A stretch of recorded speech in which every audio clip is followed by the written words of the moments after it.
I'm going to show you guys how to replace the door check or door limiter. It looks like this, and it goes right here.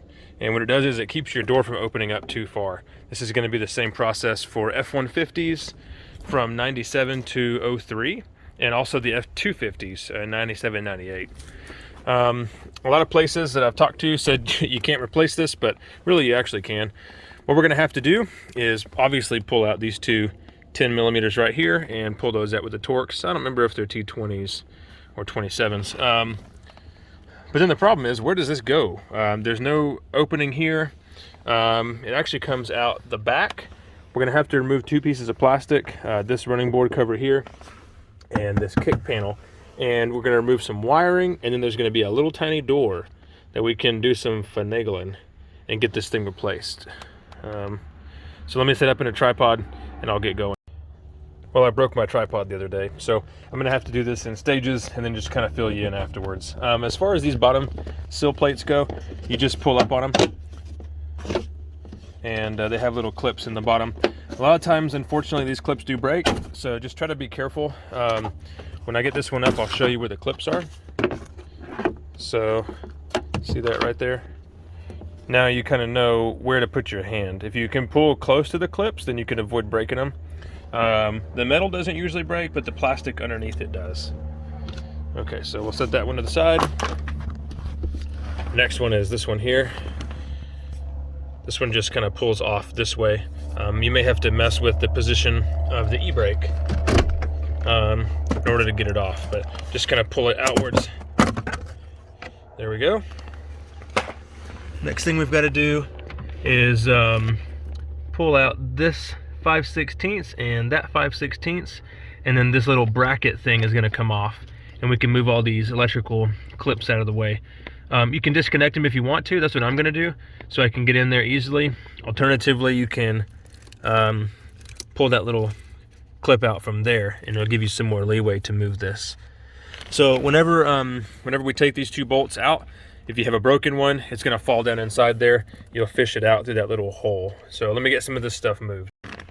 I moved the e-brake forward so I could get better access to those bolts. Now I've got it depressed back. I've got all my clips disconnected, and I've got this plastic bracket right here. All these little plugs are actually on here. They may give you kind of a fight. Hopefully they won't be too difficult to get off. So the next thing we got to do is pull out this. Sometimes they'll be stiff, sometimes they'll be a little bit more pliable. See how hard this one is to get out. Okay, this one is obviously stiff. It's already breaking, and it's just falling apart. All kinds of extra crud in there. All right, now we'll take these two loose. And I thought they were 10 mil. On the other truck that I took this part from, they definitely were, but I'm gonna have to go get a different socket. All right, these are a 7/16 on my 97. I think the other one, the truck I pulled this from, was an 03. All right, now we're just gonna push this back in there. This one's seized up pretty good. May have to beat on it a little bit. There we go. And then we can just fish it out of this hole. If you have small hands, this will be a whole lot easier. I've got really big hands, so putting my back together is gonna be kind of difficult. All right, so now we've got our new one ready to go. In this case, it's going to go in this direction, obviously. We want this coming out towards the door in that way. You wouldn't want it going that direction. I'm going to see if I can do this with one hand while videoing.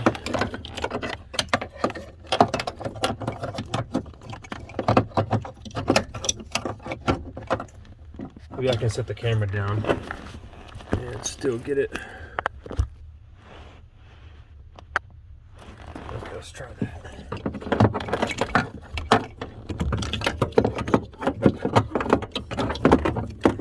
It was pretty hard to get the old one out when I was at the salvage yard. Make sure I've got it turned the right way.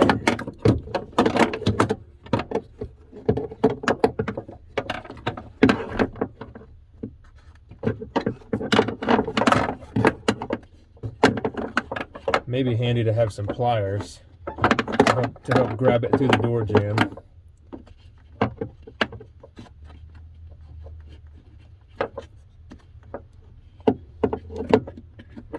Okay, so I've barely got the end of it over here.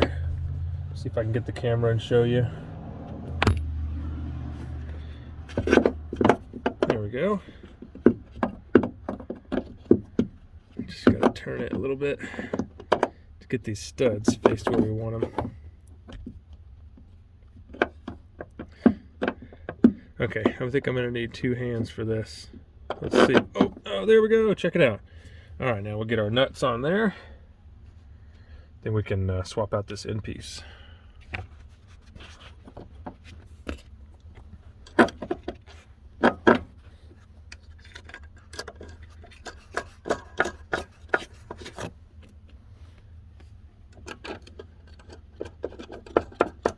Okay, we'll just get those started. And these are actually a T30. I just checked and that's what I found. So we'll zip those out real quick.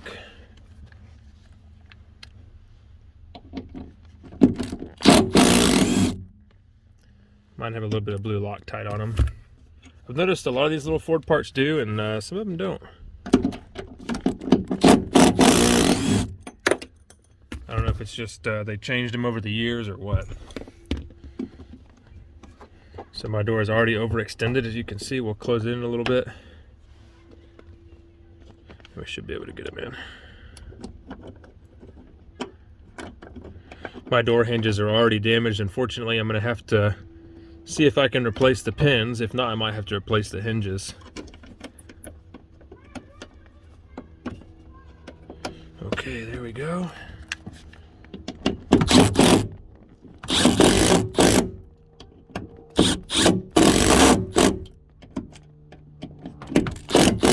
Okay, well, that is pretty much it. A whole lot better than it was before. Oh, well, we need to tighten those nuts up. But that's pretty much it.